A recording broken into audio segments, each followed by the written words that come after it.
जय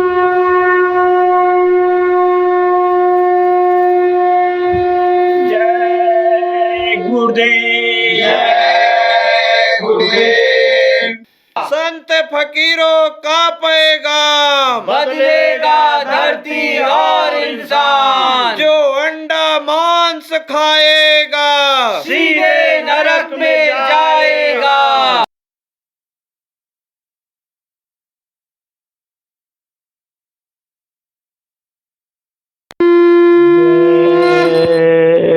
गुरुदेव।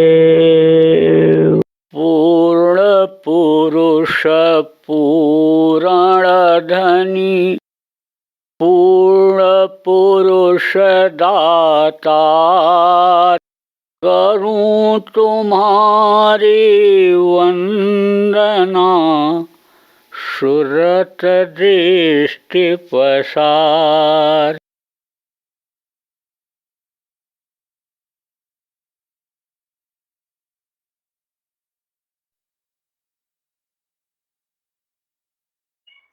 अब आकर समझो दुनिया किसने बनाया? उसी ने बनाया। ये सारी चीजें उसी की बनाई हुई हैं। वो जब आपको मिल जाएगा तो पापी पेट के लिए आपको गुनाह गलती करने की जरूरत नहीं पड़ेगी। फिर तो जो इच्छा ही मनमाही और हर पता आपका दुर्लभ नहीं। जब प्रभु की कृपा हो जाती है, गुरु की दया हो जाती है, तब आनी समझो ये सारी चीजें आसान हो जाती हैं, सुलभ हो जाती हैं। मेहनत कम करो और फायदा ज्यादा ले लो। तो समझो कि अपना घर वहीं पर है और वहां से आए, यहाँ भटक गए।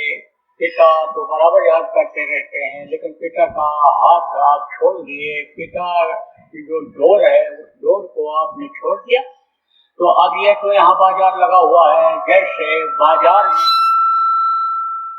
अलग अलग दुकानें होती हैं, खिलौने की अलग, मिठाई की अलग, कपड़े की अलग, और सामानों की, सजावट के सामानों की अलग, झुंझुना, बाजा, साइकिल, और समझो बहुत सारी चीजें बाजारों में रहती हैं।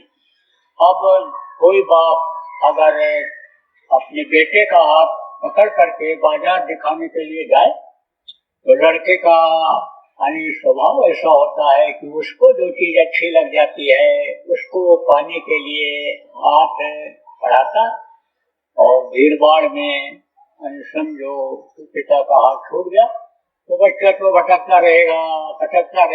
पिता भी उसके लिए बराबर तड़पता रहेगा, मेरा बेटा कहाँ चला गया, खोजता रहेगा समझो।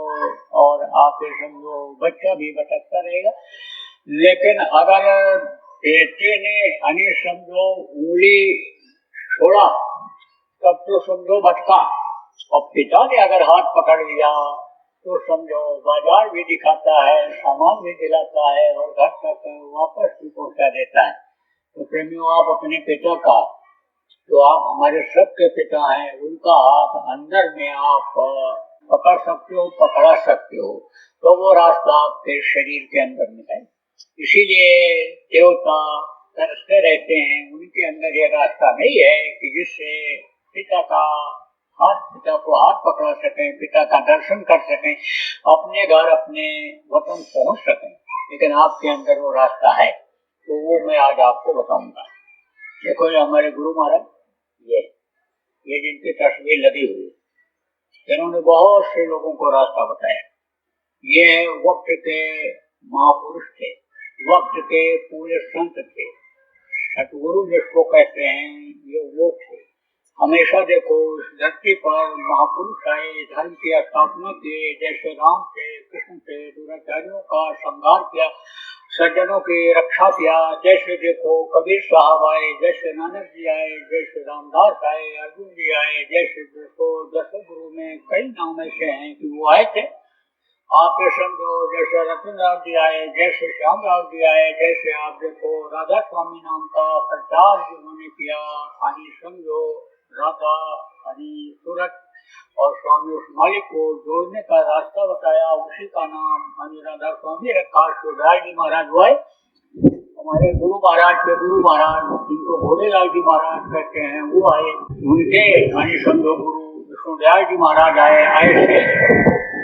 ये हमारे गुरु महाराज है, और गुरु महाराज ने बहुत से लोगों को रास्ता दिया। रास्ता बताया, रास्ते पर चलाया और वहां का ऊपरी लोगों का जलवा दिखा भी दिया। जब ऊपर का जलवा साधक देखता है तब गुरु की पहचान कर पाता है। रानी इंदुमती कबीर साहब की शिष्य थी।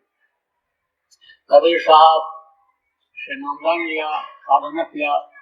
अंदर में जब देखा सचखंड में कबीर साहब ही बैठ करके सब कुछ चला रहे हैं, तब बोली, आप हमको मृत्यु लोक में बता दिए होते, मैं ही सब कुछ हूँ, तो मुझे इतनी मेहनत क्यों करनी पड़ती, मैं तो आपके चरणों में लिपट करके और आपको प्राप्त कर लेती, आपकी सेवा करके प्राप्त कर लेती। तब उन्होंने कहा देख, शरीर की सेवा हर कोई नहीं कर सकता है, शरीर की सेवा से अनुभूति नहीं मिल सकती है। तो ये भी बता दें प्रेमियों, जब जो आप नामदानी लोग हो, ये चीज आपको बता दें, जो सत्संग सुनते रहते हो आपको बता दें, आप समझोगे भी।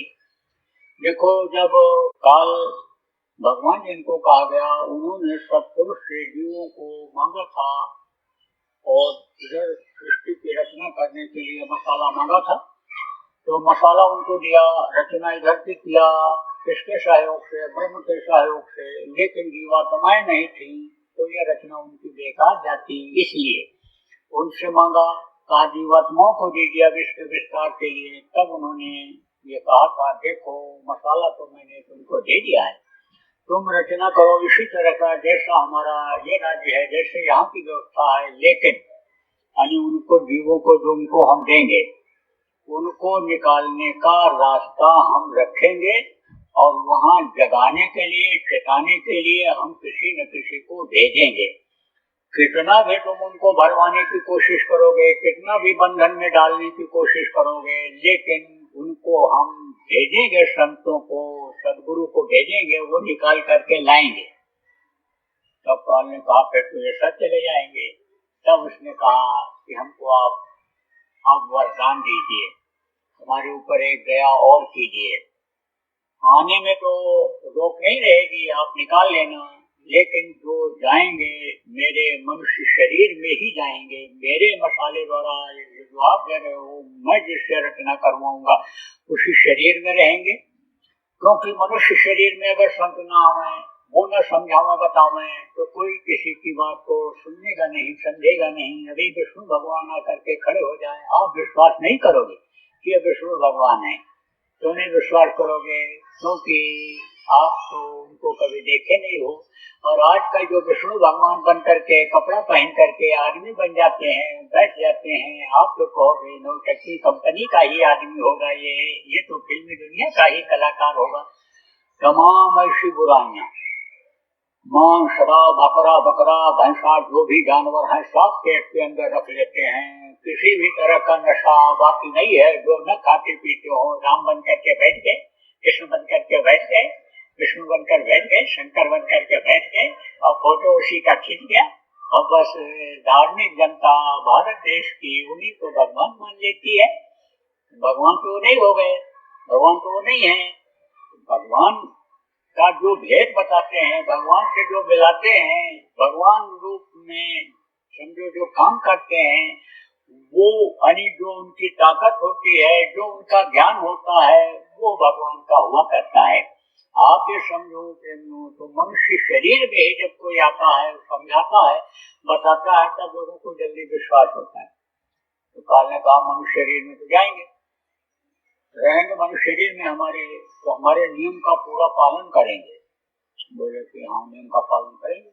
कहा कि किसी भी जीव को अपने साथ नहीं लाएंगे, क्योंकि संत जब इस धरती पर रहते हैं तो उनका ऊपर आना जाना बराबर लगा रहता है, चाहे तो वो जीव को ले जा सकते हैं। कुछ अन्य समझो ऊपर के लोग के जीवों को दया कर देते हैं, ले भी जाते हैं, लेकिन बहुत कम। ज्यादातर स्वर्ग वैकुंठ के जीवों को, ब्रह्मलोक के जीवों को नीचे उतार देते हैं।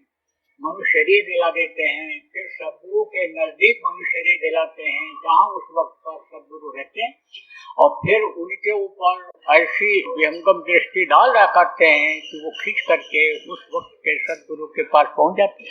शरीर छूट भी गया, गुरु महाराज जैसे अब उनका आना जाना त्रिकुटी तक लगा रहता है अपने प्रेमियों के संभाल के लिए। उस लोक के बीच के जो जीव हैं प्रार्थना करते हैं तो उनको यहाँ मृत लोक में जन्म दिला देते हैं और चिन्हित कर देते हैं, चिन्हित कर देते हैं। समझो कि ये यानी समझो कि इनको भेजा गया है, तो उनको जो वक्त के सदगुरु होते हैं वो खींच लेते हैं, कोई न कोई माध्यम बना देते हैं, किसी न किसी से कहलवा देते हैं और वो वहां तक पहुंच जाता है। तो आप ये समझो काल ने ये कहा था, काल ने ये कहा कि कोई किसी को वो अपने साथ लाएंगे नहीं, उनके द्वारा युक्ति करा करके और फिर उन्हीं के द्वारा मेहनत करा करके यहाँ आपके पास पहुंचाएंगे। एक वादा तो ये कराया था, दूसरा ये कहा कि जो जिसमें रहे उसी में मस्त रहे। देखो आप सुन करके जाते हो यहाँ से और जा करके फिर वही खेती में, गृहस्थी में, वही दुकान में, वही बच्चों में उसी मस्त हो जाते हो, मान सम्मान हानि समझो के चक्कर में उसी में मस्त हो जाते हो। याद भी बातें नहीं रहती हैं जो सत्संग की होती हैं, वो याद भी नहीं रहती हैं। सुमिरन ध्यान भजन भी करना बंद कर देते हो, सेवा करना भी बंद कर देते हो, जिससे कर्म करते हैं और कर्म को आप इकट्ठा करते चले जाते हो, इसीलिए तो परेशान रहते हो। क्योंकि कर्मों की सजा से कोई बचा नहीं, कर्म प्रधान यह देश है, कर्म की सजा सबको मिली।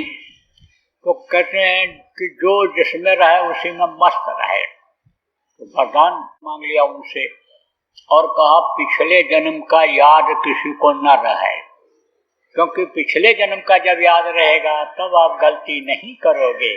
क्योंकि गलती करने की वजह से नरकों में मार पड़ी थी, गलती करने की वजह से कांटे सुलाए गलाए गए थे, गलती करने से ही यानी समझो कि यानी आप को नरकों में डाला गया, 84 के चक्कर में डाला गया, कीड़ा मकोड़ा सांप गोजर बिच्छू के शरीर में डाला गया, तकलीफ आपको झेलना पड़ा, रोजमर्रा जीना पड़ा था गलती की वजह से ही। तब गलती नहीं करोगे। तो कहा ना भूल और भ्रम का देश, पैदा होते ही पर्दा पड़ जाता है माया का, भ्रम का पर्दा पड़ जाता है माँ के पेट में। तो पुराने जन्म की बातें याद भी रहती हैं, लेकिन मृत्युलोक में आते समय ही, पैर धरती पर रखते समय ही ये सारी चीजें भूल जाती हैं। तो प्रेमियों अपने साथ ले नहीं जाते। तब उन्होंने कहा, इसी आधार पर कबीर साहब ने रानी इंदुमती से कहा कि तुझको विश्वास न होता और तुझको यहाँ लाने में दिक्कत होती, इसलिए तुझको मैंने युक्ति बताया, उपाय बताया, यानी समझो रास्ता बताया और रास्ते पर चलाया और यानी समझो ला करके ये जलवा मैंने तुझको फिर यहाँ दिखाया। बोल तेरी मदद किया कि नहीं किया? तब बोली आपके मदद के बगैर तो एक कदम मैं आगे बढ़ ही नहीं सकती थी। जब मैं साधना नहीं कर पाई थी, साधना में तरक्की नहीं कर पाई थी, साधना मेरी नहीं पकी थी, सुमिरन नहीं पका था, ध्यान में कुछ दिखाई नहीं पड़ा था, भजन में सुनाई नहीं पड़ा था, तब भी आपने मेरी मदद किया, दया दे करके सत्संगों में बुलाया, बार बार बातों को याद दिलाया, बार बार आप कहते रहे, समझाते रहे, समझ में आ गया कि असली चीज क्या है। असली चीज तो भजन करना ही है, शब्द की कमाई ही करना है, शब्द को पकड़ना यही असला है। बाकी दुनिया की चीजें जिनको हम देख रहे हैं, सुन रहे हैं, जो कर रहे हैं, ये सब नकली हैं। तो नकला कोई काम आने वाली चीज नहीं हुआ करती है। इसलिए हमारे समझ में आ गया, बराबर आप मेरे ऊपर तब भी दया किए। और जब ये जीवात्मा शरीर से निकली, जब जड़ शरीर को छोड़ा, चेतन में आई, तो वहाँ भी बराबर आप हर लोक में याद करते ही आप मेरी मदद के लिए तैयार खड़े रहे, मदद करते रहे। दरवाजा खुलता चला गया, कोई भी रुकावट कहीं भी किसी लोक के दरवाजे पर नहीं हुई और मैं आकर के यहाँ पे लोक में पहुँच गई। तो दया तो आपने खूब किया। इसीलिए कहा गया संतों की महिमा अनंत, अनंत किया उपकार। वो जो उपकार करते हैं उनके उपकार का बदला चुकाया नहीं जा सकता है। आप ये समझो प्रेमियों, न तो आपके पास तन में शक्ति है, न आपके पास धन है, न आपके पास मनोबल है ऊंचा कि आप कुछ यानी गुरु के कर्जे को अदा कर सको। इसलिए आप ये समझो कि जो कुछ भी आपको मिला दान में मिल गया। जैसे दान में मेहनत नहीं करनी पड़ती है और कमाई के लिए मेहनत करनी पड़ती है, लेकिन दान में कोई चीज फ्री मिल जाती है, ऐसे ही आपको बगैर मेहनत के नामदान मिल गया। आपको पहली बार आने से बहुत से लोगों को नामदान मिल गया सुनने से। और आप ये समझो कि अंदर में भी थोड़ी सी दया लेने पर, गुरु को याद करने पर, गुरु के बताए रास्ते पर चलने पर, यानी समझो ज्यादा मेहनत के बगैर भी यानी बड़ी उपलब्धि मिल जाएगी और मिल जाती है। दया कर देते हो। तो आप ये समझो प्रेमियों, गुरु महाराज यानी पूरे संत थे और उन्होंने बहुत से लोगों को रास्ता बताया, रास्ते पर चलाया और मंजिल तक ले जा करके पहुंचा दिया। जाने से पहले मेरे लिए कहा गए थे, तो मैं नामदान आपको दूंगा। गुरु का आदेश चाहे रैन में हो, चाहे बैन में हो, चाहे सैन में हो, मानना चाहिए। क्योंकि गुरु ऐसे होते हैं जो त्रिकालदर्शी होते हैं। आगे क्या होने वाला है वो भी देखते हैं, इस समय क्या हो रहा है वो भी देखते हैं, पीछे जो हो गया वो भी देखते हैं। सेवा आदि का विधान इसीलिए बनाया जाता है कि जो कर्म शरीर से बुरे बन गए हों, धन कहीं बुरी जगह पर लग गया हो, मन कहीं बुरी जगह पर चला गया हो, तो तन से, मन से, धन से सेवा करने से वो कर्म कट जाते हैं। जो बुरे कर्म होते हैं वो कट जाते हैं। इसीलिए सेवा का विधान संत बना दिया करते हैं। तो संत त्रिकालदर्शी हुआ करते हैं। संत यानी समझो जो कुछ भी करते हैं वो यानी उसी हिसाब से करते हैं, उसी हिसाब से बताते हैं, जिस हिसाब से उसका भला होने को होता है। इसीलिए तो भगत ने कहा था, यही विध हो नाथ हित मोरा, अब करो सुबे की दास में तोरा। तो जब दास हो जाता है, सेवक हो जाता है, तो जो हुक्म वो करता है उसका मालिक, उसका गुरु, उसका यानी वो समझो कि पालन करता है। आप ये समझो जो अपने को समर्पण कर देता है, किसी को भी समर्पण कर दे। जैसे आप ये समझो पहले के समय में दास को लोग खरीदते थे, पैसा दे करके आदमी को खरीद लिया, जीवन भर वो उन्हीं की सेवा करता था। जो वो खिलाता था वो खाता था, जहाँ रखता था, जहाँ रहता था, जो सेवा कराता वो सेवा कराता था। ऐसे ही जब गुरु को समर्पण कर दिया जाता है, सारा देखो धन और मन ये सब किससे है? शरीर से है। जब शरीर को समर्पित कर दिया जाता है, उनके अधीन कर दिया जाता है, तो जो गुरु कहें करो तुम सोई, उसको करना चाहिए प्रेमी। गुरु के आदेश का पालन करना चाहिए। गुरु का आदेश जो होता है वो सबके लिए फायदेमंद होता है। जैसा मैंने आपको बताया कि वो त्रिकालदर्शी होते हैं और गुरु जो होते हैं उनका संबंध गुरु का और शिष्य का बाप और बेटे की तरह से ही होता है। उनसे ऊंचा होता है, बड़ा होता है माता पिता से। माता पिता जहाँ के साथी होते हैं, शरीर के साथी होते हैं। गुरु जो होते हैं शरीर के भी साथी होते हैं और आत्मा के भी साथी होते हैं, इसलिए दर्जा तो ऊंचा। लेकिन उदाहरण के लिए ये समझाया जाता है कि जैसे बाप और बेटे का संबंध होता है, ऐसे गुरु और शिष्य का संबंध होता है। तो बेटे के लिए कोई भी बाप बुरा नहीं चाहता है। जो भी करता है, जो भी बताता है, जो भी करवाता है, अच्छा ही करता करवाता है। इसी तरह से गुरु का भी जो आदेश होता है शिष्य के लिए, वो समझो उसके भले के लिए ही होता है। अब आप ये समझो किसी बच्चे को बुखार हो गया और बाप ने उसको जूड़ी का दुशांदा या नीम का गुड़ पिलोय जिसको कहते हो, नीम की छाल है, नीम की पत्ती है, अगर उसको पिला दिया उबाल करके, आप ये समझो पिला दिया, तो वो कड़वा तो लगेगा।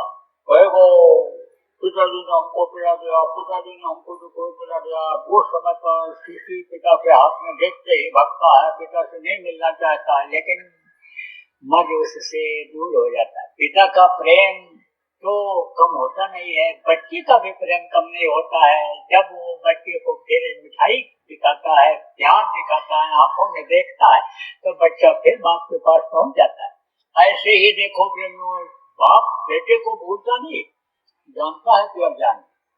बच्चे अज्ञान होते हैं, जानकारी नहीं होती। एक राजा था, तो राजा वो समझो कि बड़ा अहंकार होता था, अभिमान होता था, स्वाभिमान जिसको कहते होता था। तो उस समय पर मूछ रखते थे राजा लोग, और राजा की प्रजा भी रखती थी। इज्जतदार आदमी उनको कहते थे मूछ वाले। मूछ का एक बाल निकाल करके गिरवे रख करके आदमी 1,50,000 रुपया कर्जा ले आता था। लोगों को विश्वास रहता था कि मूछ का बाल निकाल करके रख करके गया है, इज्जत रख करके गया है, बेइज्जत नहीं होगा, ये दे जाएगा। ऐसे ही राजा की मूछ कहा करती थी, मूछें ऊपर करके रखेंगे, नीचे नहीं होने देंगे। तो लड़के ने, छोटा बच्चा था, खेला रहा था, प्यार कर रहा था राजा, उसने मूछ पकड़ लिया। और राजा के हाथ पर जब लड़के की मूछ पड़ी तो राजा को क्रोध आ गया, गुस्सा आ गया, और बुलाया सिपाही को, ले जा इसको, पटक दे, मर जाइए। मूछ पकड़ लिया, इसकी ये हिम्मत हुई, मूछ पर हाथ फेरने की हिम्मत हो गई इसकी, आगे से हिम्मत इसकी मूछ पर हाथ फेरने की हो गई। तो मंत्री लोग बड़े होशियार हुआ करते थे, चतुर हुआ करते थे, हमेशा उनके साथ राजा के रहा करते थे कि कहीं राजा बहक न जाए कि नुकसान कर दे, क्योंकि राजा ही एक तरह से भगवान हुआ करता था, पूरा पावर हुआ करता था। मरवा दे, कटवा दे, जो जिसको हुक्म दे दे, जो जिसका धन ले ले, जो जैसा चाहे कर लेता था। इसीलिए तो कहते थे राजतंत्र में क्या होता है, एक ही के हाथ में पावर चली जाती है, प्रजातंत्र में बंटवारा हो जाता है। तो ऐसे संगठनों में भी देखो कमेटियां बना दी गई कि देखो एक ही आदमी न कुछ कर पावे, उसी का न चले, काम में खराब हो जाए, तो कमेटी वालों से मिल करके बात करके और फिर यदि व्यवस्था को बनाई जाए, संगठन को चलाया जाए। तो राजा का मंत्री भी वहीं पर था। आज सरकार मेरी बात मान ली जाए तो मंत्रियों की बात को राजा मानते थे, क्योंकि मंत्री स्वार्थी नहीं होते थे। कहते थे नमक खाते हैं तो नमक को आधा करेंगे। आजकल की तरह से मंत्री नहीं हुआ करते थे। उस समय के मंत्री अपने कर्तव्य का पालन करते थे। राजा जैसे राजधर्म का पालन करता था, ऐसे ही सेवक धर्म का पालन मंत्री लोग किया करते थे। तो मंत्री ने कहा सरकार मारा न जाए इसको, दुश्मन है हमारा, हमारी मूछ पकड़ लिया है, क्यों नहीं मारा जाएगा। बोले सरकार समय दे दिया जाए, यह अबोध है, इसको ज्ञान नहीं है। ज्ञान कैसे नहीं है, मूछ पकड़ने का ज्ञान पैदा हो गया इसके अंदर, ज्ञान कैसे नहीं है। तो कहा सरकार अच्छा थोड़ा समय दे दिया जाए, 1 घंटे का समय दे दिया जाए। बोले ठीक है, 1 घंटे के बाद इसको ले जाना, पटक के मारना। तो मंत्री ने बुलवाया किसको, सपेरा को। सपेरा को बुलवाया और सांप लेकर के आ जाओ। सांप लेकर के आया सपेरा और कहा कि अब तुम सांप को कटेरे में से निकाल करके छोड़। तो सांप को ऐसे हल्की थप्पी दे देते हैं जब, तो है उत्थान करता है इसे कि हमारे ऊपर हमला किया तो गुस्से में आ जाता है। सांप अगर दबे ना, या सांप को कोई छेड़े में तो काटता नहीं, अपनी जान बचा के बचता है, लेकिन कोई भी छेड़ दिया तो हमला तेजी से करता है। तो ऐसे फट से मार करके थमता है, तो वो सपेरा बगल हो गया और सांप एकदम से ऐसे निकला, ऐसे एकदम से ऐसे चला। और बच्चा वहीं बैठा हुआ था। अब बच्चा दौड़ा सांप को पकड़ने के लिए, ऐसे देखा खिलौना टाइप का है ये, अच्छा बहुत बढ़िया मिल गया, इसको देखा नहीं कभी। उसको सांप को ऐसे पकड़ने के लिए दौड़ा। तब कहा कि मंत्री ने कहा राजा से कि साहब आपके तरफ सांप अगर आवे तो आप भगोगे। बोले हाँ, क्यों भगोगे। कहा भगेंगे कि काट न ले मर जाए। तो कहा तू लड़का क्यों नहीं भगा, आपको ज्ञान है और क्या उसको को अपनी जान प्यारी नहीं। आपको अपनी जान प्यारी है और बच्चे को जान प्यारी नहीं, इसलिए वो अज्ञान है।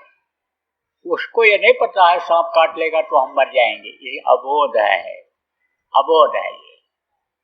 ऐसे ही न जानकारी में समझो कि अज्ञानता रहती है, और जब जानकारी हो जाती है तो अज्ञानता खत्म हो जाती है। तो समझो कि गुरु जो कुछ भी कहते हैं जो कुछ भी कहते हैं भले के लिए कहते हैं, अब वही चीज जो है उसको यानी समझो किसी को भले खराब लग जाए।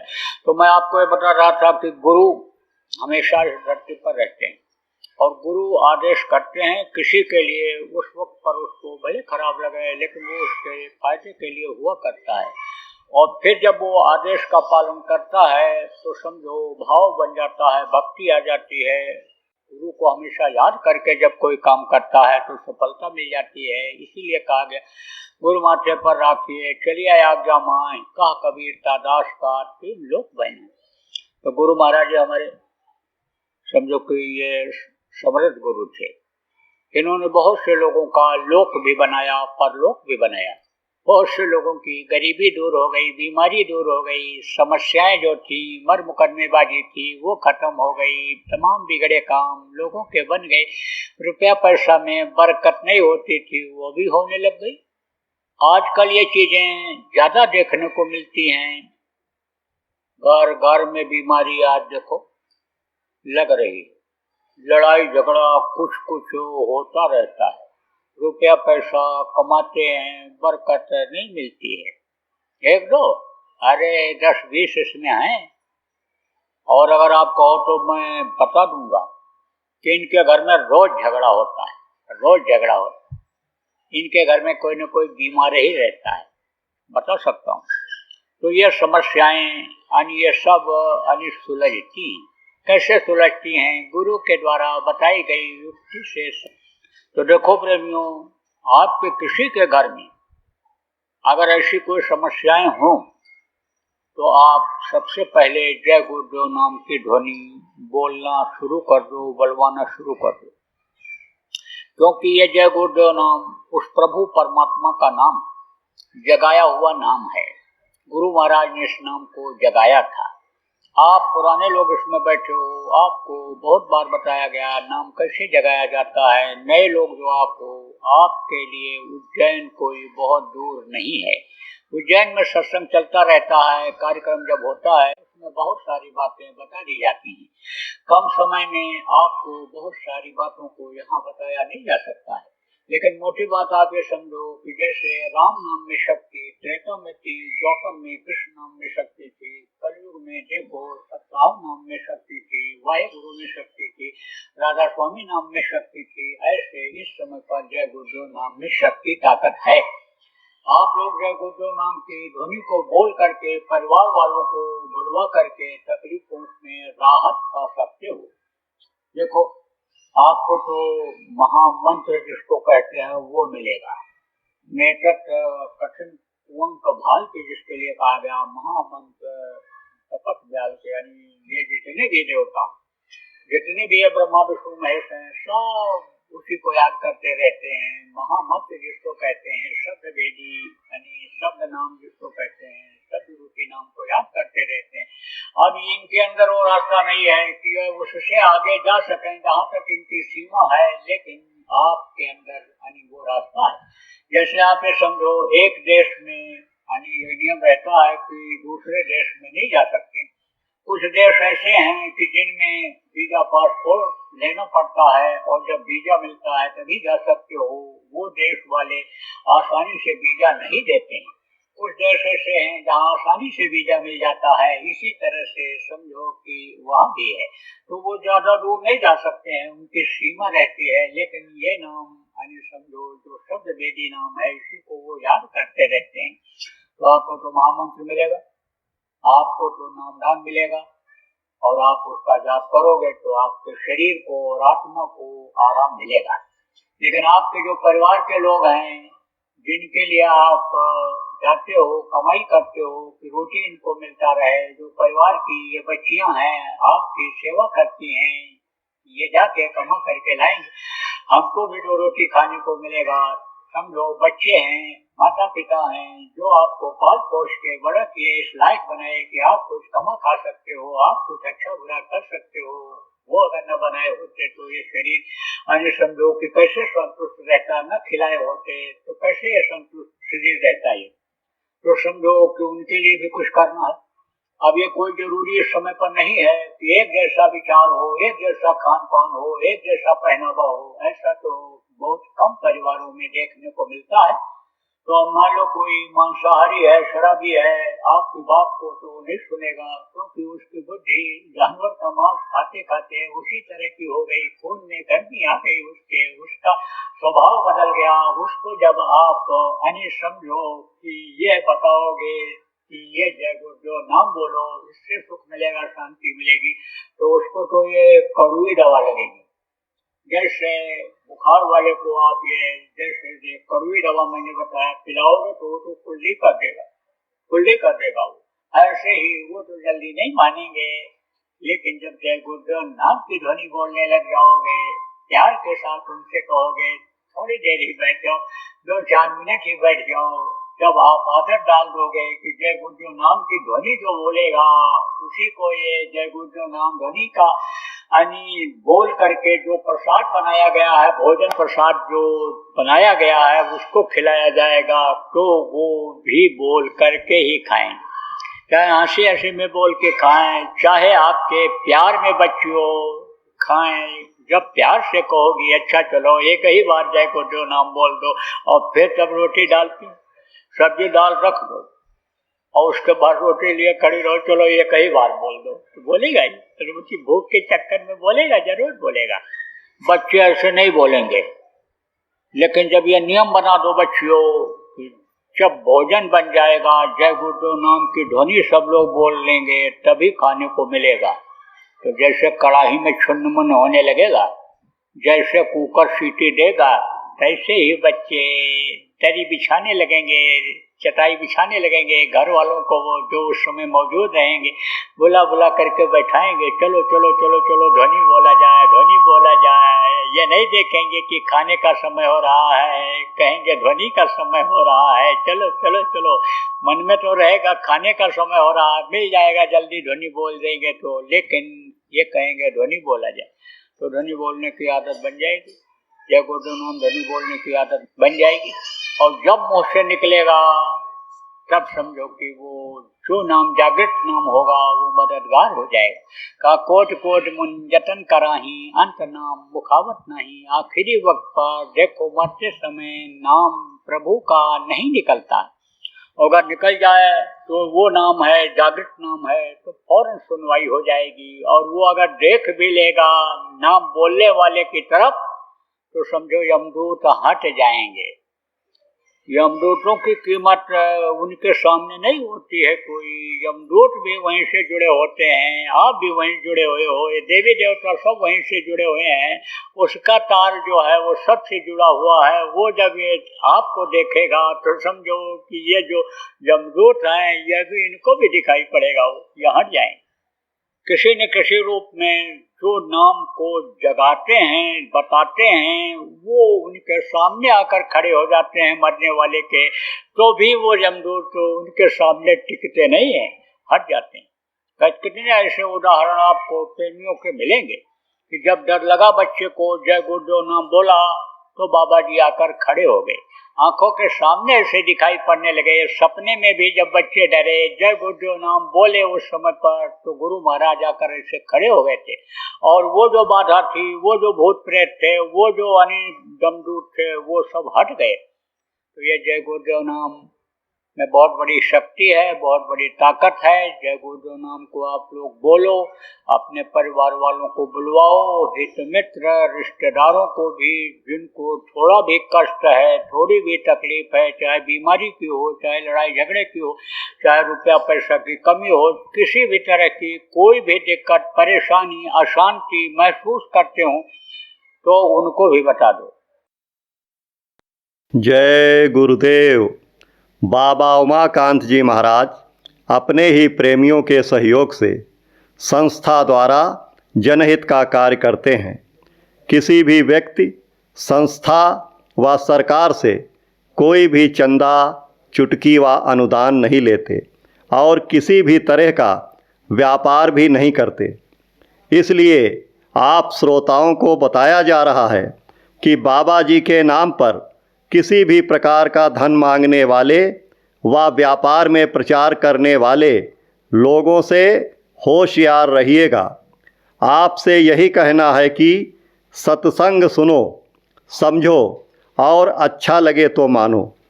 आने वाली बीमारी तकलीफ़ों से बचने के लिए कुदरत व सरकारी नियम का पालन करो। आपके सुझाव के लिए व्हाट्सएप नंबर 9575600700। जय गुरुदेव, जय गुरुदेव।